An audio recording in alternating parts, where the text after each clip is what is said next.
voluminous po, tambak po, para ng library. Napakarami. Yun pa lang, pag-review pa lang noon, pagbasa pa lang noon, baka abutin na ng mga 5 taon. I-review, counter-review. Kaya tama po, yung trial po will last for 8 years. Na si Laila de Lima po, before na tawag dito, napawalang sala, 7 years, almost 7 years na nakulong.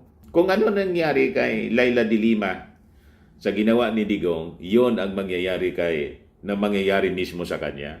Ito naman po yung bago naming product na binibenta online.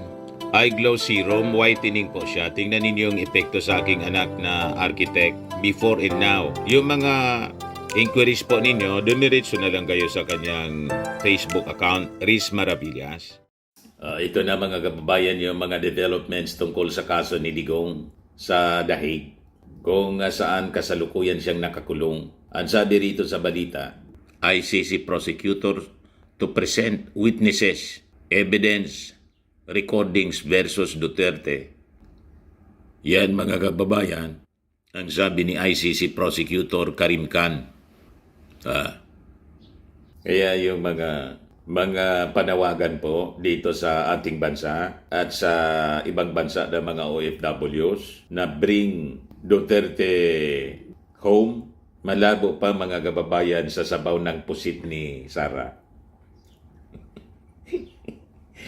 Napakalabo na mga kababayan. Ang gawin ninyo, pagandaan ninyo ng mabuti ang inyong defense. Kasi sa bigat ng mga kaso at bigat ng mga ebidensya na ipipresenta ng prosecution panel, malamang sa malamang itong si Digong, habang buhay na po, hindi na siya makakauwi dito. Habang buhay na po siyang nasa ICC detention facility. O diretso na siyang makulong for life.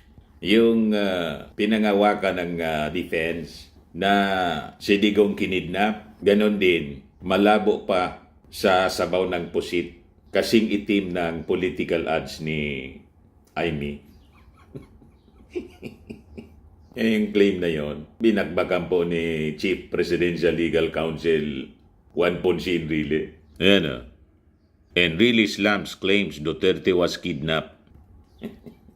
Yung mga next to impossible claims, mga kababayan, yun ang pinanindigan ng prosecution ng defense, ng kampo ni Digong. Kaya sabi ni Enrile, many of his supporters and admirers, some of whom are learned academicians and legal scholars, claim that Duterte arrest was bereft of due process and that his delivery to the ICC for trial in the Netherlands was a violation of our dignity and sovereignty as a country. They blame BBM and his regime for this unprecedented legal event. With due respect, sabi po ni Enrile, with due respect to all, I beg to disagree. Sabi ng napakagaling na abogado at dating Senate President na si Juan Ponce Enrile. So sabi dito, Enrile cited the country's adherence to international law in the separation of powers of the 3 branches of the government. Sabi ng dating senador, we are a country governed by rule of law in a regime of justice. We are a democratic and republican state.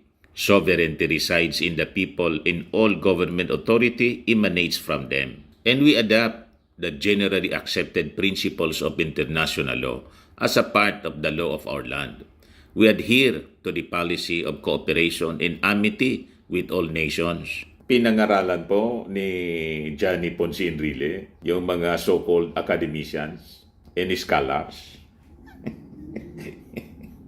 Walang-wala sila sa kalibre po. Ang kalibre ni Johnny Ponce Enrile, kasing galing ng kalibre ng namatay na dating Solicitor General. Yung kamamatay pa lang, Estelito Mendoza. Yan mga brilliant lawyers talaga po. Yung mga tinatawag na abogadong hindi lang di kampanilya. Ang tawag ko po, di kampanaryo. Talagang napanood ninyo noon. Siguro most of us napanood nung presiding officer siya sa impeachment trial ni Corona. O di ba? Napaka-sharp ng pag-iisip po ni Juan Ponce Enrile. Napakagaling na abogado. Kaya nga po, kinuha ng ating Pangulong Bongbong Marcos bilang Chief Legal Presidential Counsel. Kaya sabi po ni Enrile, the legislative branch niya makes the laws. The executive branch implements them, and the judiciary interprets them. They operate on the basis of check and balance of power among them. Now, coming back to the ICC case of former President Digong, how can anyone validly claim that BBM kidnapped FPRRD and delivered him to the ICC for trial in the Netherlands in the face of all the constitutional principles I have recited and disposed in the provisions of Republic Act number 9861, especially Chapter 7 thereof? Yan ang puntos, mga kababayan. Yan ang tanong ni Enrile. Paano aniyang kinidnap? Na strictly observed dito ang ating mga batas. Enrile also mentioned Marcos Oz to faithfully and conscientiously deliver his duties as head of the state. As head of state when he assumed office in June 2022. Sabi po ng dating senador, my position is very simple. I will not burn the whole house to save the ass of a cook whose error, negligence, or hubris caused a fire in the kitchen. Ibig sabihin ng hubris, yung kahambugan, kayabangan. It is basic though nearly an unwritten principle of statecraft, that the defense of the state is a prime duty of every government. Tama. Alam nga naman po, malinaw na ginugulo ni Digong ng mga Duterte ang ating bansa. Alam nga naman po, walang gagawin yung ating Pangulo. That is the simple thing na gustong sabihin, ibig sabihin dito ni Johnny Ponce Enrile. Ang defense ng ating bansa, iyan ang prime duty ng ating gobyerno, ng ating Pangulo. Ang pinili nating leader po in the last election, si PBBM. Tapos, somebody na binigyan na natin ng pagkakataon to serve. Tapos na yung turno niya. Yun ang ibig ipaliwanag ni Johnny Ponce Enrile sa kanyang statement. Nanggugulo, nagwawala, at ang objective po, iupo yung kanyang anak na hindi man tumakbong presidente, kundi vice presidente. Hindi makapagintay. Hayaan mo na patuloy lang siyang manggugulo at masunog ang ating buong bansa dahil sa kanilang mga personal na ambisyon. Of course, hindi yon papayagan ng ating Pangulong Bongbong Marcos. Sabi ko nga, in-underestimate nila yung kakayahan ng ating Pangulo. Ang tawag nila sa ating Pangulo, weak leader. Pero ang tanong, weak leader ang ating Pangulo? Siya lang, mga kababayan, ang nakapagpakulong ng dalawang pinakang-impluensyado, maimpluensyang tao. Sino? Si Kibuloy. Next, si Digong. O ngayon, weak leader pa ang ating Pangulo? Kung weak leader ang ating Pangulo, di hindi sana kayo iyak ng iyak dyan.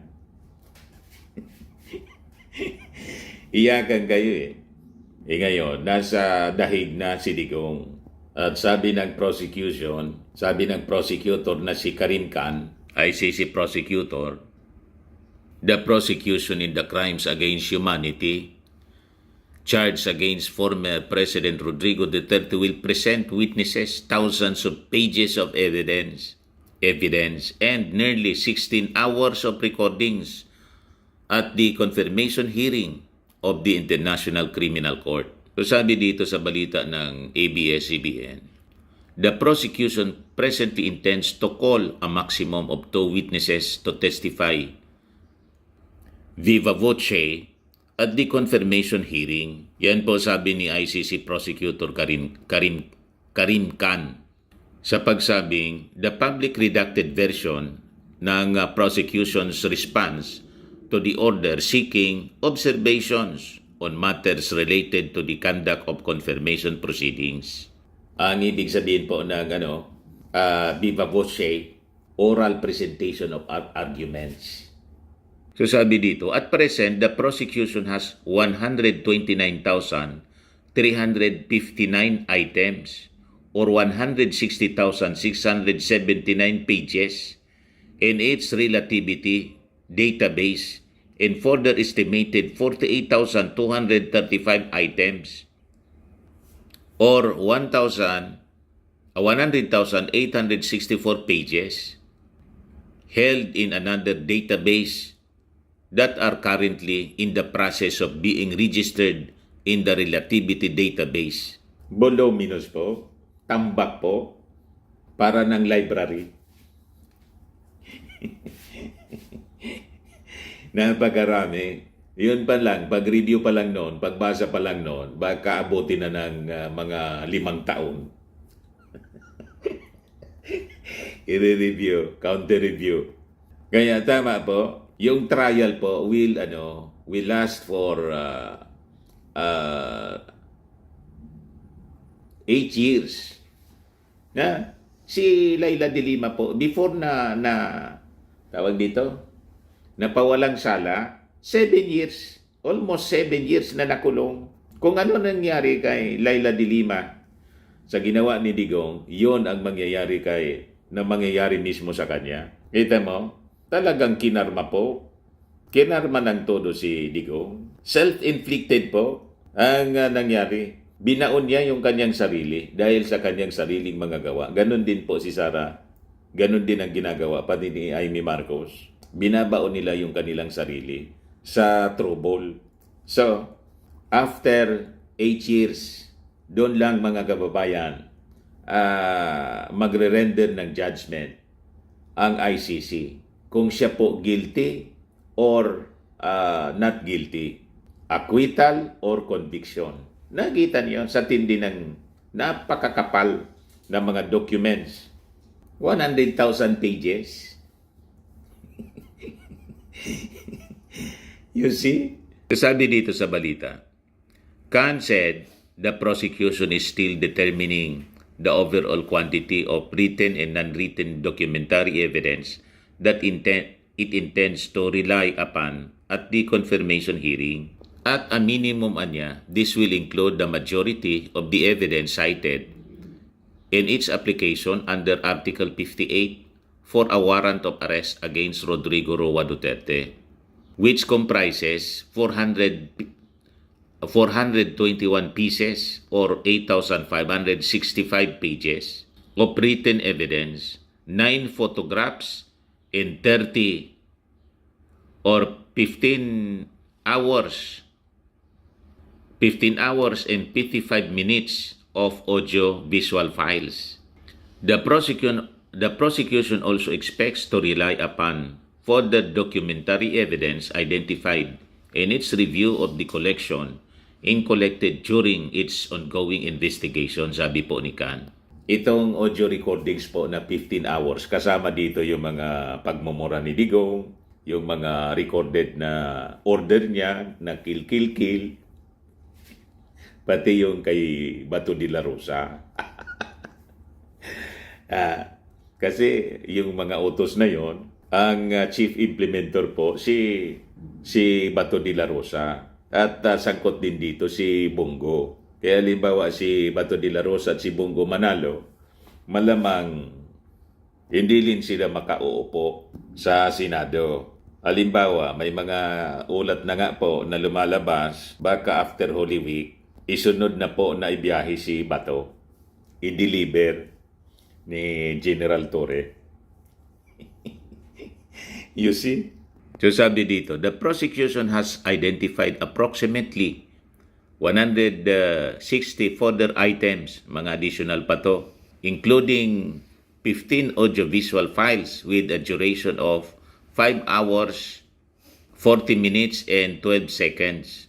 That can be immediately disclosed and intends to disclose these items during the course of the week starting April 7, 2025, sabi po ni Khan. These items are non-witness related documentary material that it intends to rely upon at the confirmation hearing.